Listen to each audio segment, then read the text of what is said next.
Okay, folks, so in this video, I want to discuss solving linear equations similar to the last video, but this time it's slightly different in that it has a fraction.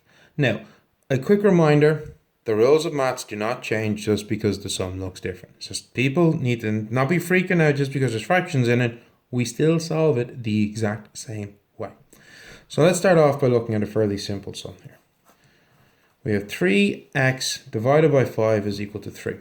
So we want to find out, well, what does x equal to?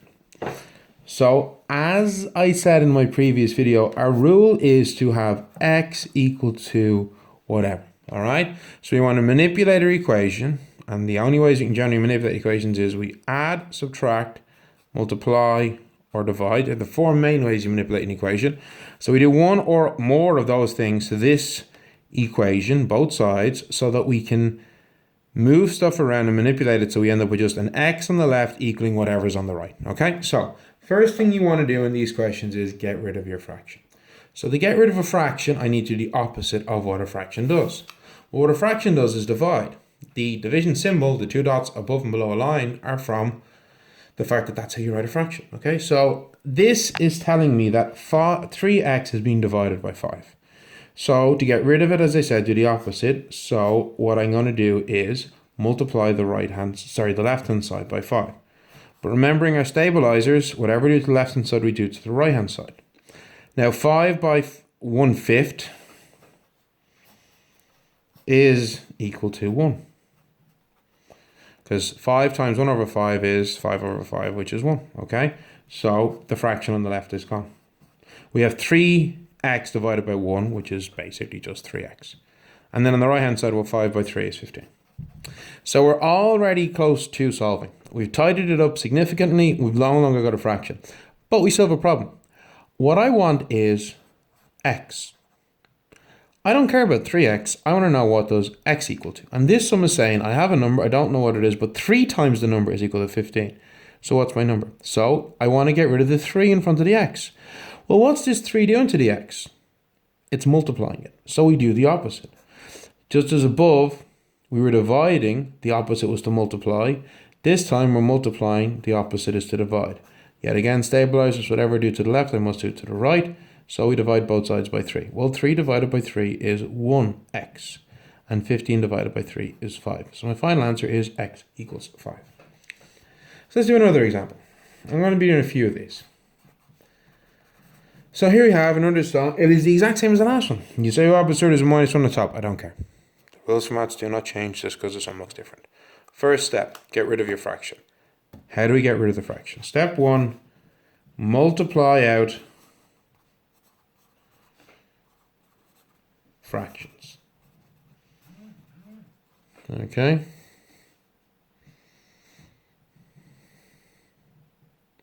That is step 1. Multiply out any fractions. All right, folks? Nice and simple. Okay, step 2. Well, we'll do step 1 first. So we want to multiply the left-hand side to get rid of a fraction. So we multiplied by what was on the bottom, which is a 4. So we now multiply the top. Okay, so 4 times a quarter, because that's what this is saying. When you divide by 4, we're saying 1 over 4. Okay, that's what's going on here. All right, so there we go. It's 1. So this is gone. So all left is 3x minus 1. Now you may say, but what about the minus? Why didn't you multiply the 4 by the minus 1? What I'm actually doing here with this sum, just so that we're all clear, I could rewrite this sum as 1/4 times 3x minus 1. That is the same as this bit in the brackets. To divide by 4 is the same as multiplying by a quarter. Okay, so that's what's going on here. So when I multiply this line by 4, I get 4 over 4, or 1. So that's why we don't. Students sometimes think that, okay, they have to multiply these two things. No, you're not. You're multiplying out to get rid of the divider. So the top line doesn't change. Provided you're multiplying the fraction by the number that was on the bottom, the top line won't change. I'll do an example in a minute where we are multiplying it by a different number, and you'll see how that changes, okay? But just for now, this is what we have. So, and 4 by 8 is 32. So our sum is 3x minus 1 is equal to 32. Well, I don't care about 3x minus 1. I don't want this minus 1 here on the left. I only want the x's on the left. So our stabilizers, I want to get rid of this minus 1. So I do the opposite, plus 1. Whatever I do to the left-hand side, I must do it to the right. So this is gone. Minus 1 plus 1 is 0. And we have 33. So 3x is equal to 33. So 1x, to get from 3x to 1x, divide by 3. Divide both sides by 3, so x is equal to 11. So let's look at another example. Okay.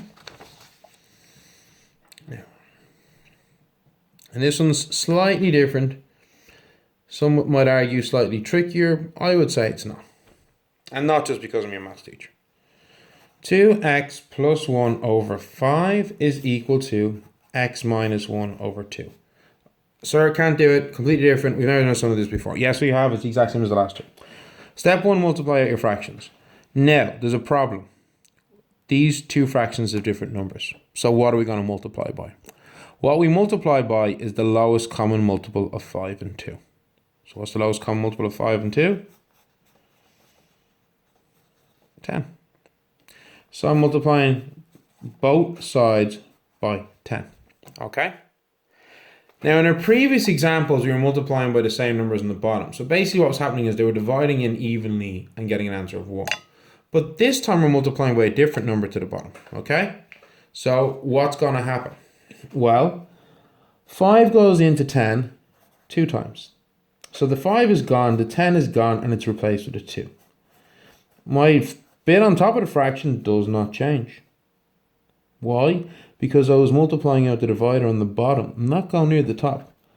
2 goes into 10 5 times. The 2 is gone, the 10 is gone.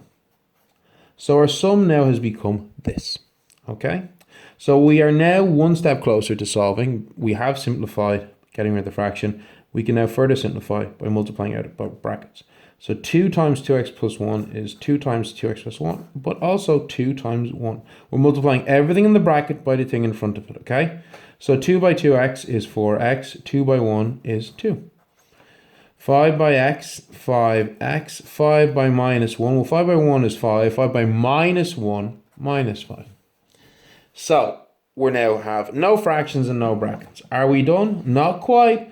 We still want x equals whatever, remember? We have x's and constants on the left. We have x's and constants on the right. So we need to manipulate this further. So I'm going to start off by getting rid of this plus 2. I do it by doing the opposite. If I'm adding 2 in the sum, I subtract 2 to get rid of it. Whatever I do to one side, I must do the other. So 2 minus 2 is 0. So all I'm left with on the left is 4x. And on the right hand side, we have 5x minus 5 minus 2. Well, 5 minus 2, minus 5 minus 2 is minus 7. Now we've got a problem here. We've got a 5x on the right. Well, we can get rid of that too. It's a plus 5x, so I subtract 5x. Okay, so that's gone. So we now have 4x minus 5x is equal to minus 7. Well, 4 minus 5 is minus 1x is equal to minus 7. So we're nearly there. There's only one snag. I wanted to get x equals 2. What I currently have is minus x equals 2. So how could I change this minus into a plus? Remember, all we can do is add, subtract, multiply, or divide. So which one of these 4 operations can I use to change the signs? I could use either this one or this one. Okay, I'm going to multiply. What do I multiply by? Minus by a minus gives me a plus, folks. But all I want to change is the sign. I don't want to change the amount of x's or the amount of numbers. So what number could I multiply? What minus number could I multiply this by that would just change the sign and nothing else? Minus 1. When you multiply anything by 1, it stays the same. If I multiply something by minus 1, it stays the same, except its sign is flipped. So minus by minus is a plus, minus by minus is a plus. Okay. Now let me see if I can find another nice example here.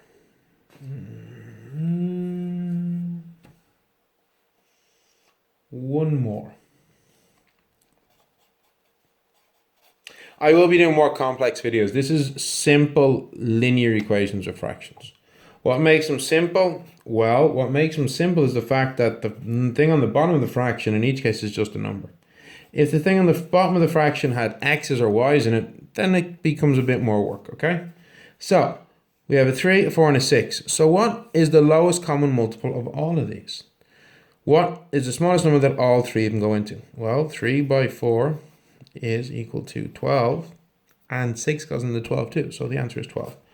We're multiplying each of these by 12. Now remember what we did in the previous one. Because this number is different than this number, we basically are dividing in. So 3 goes into 12 4 times. Don't forget your sign. 4 goes into 12 3 times. Okay, and then 6 into 12 is twice. Alright, so just move this paper up a bit. Excellent. So now we have 4 by x is 4x. 4 by 4 is 16. Now, we have a minus here, so this is minus 3. X by minus 3 is minus 3x.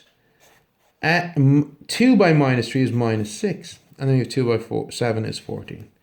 So now, tidying up a bit further. Well, 4x minus 3x is x. 16 minus 6 is 10.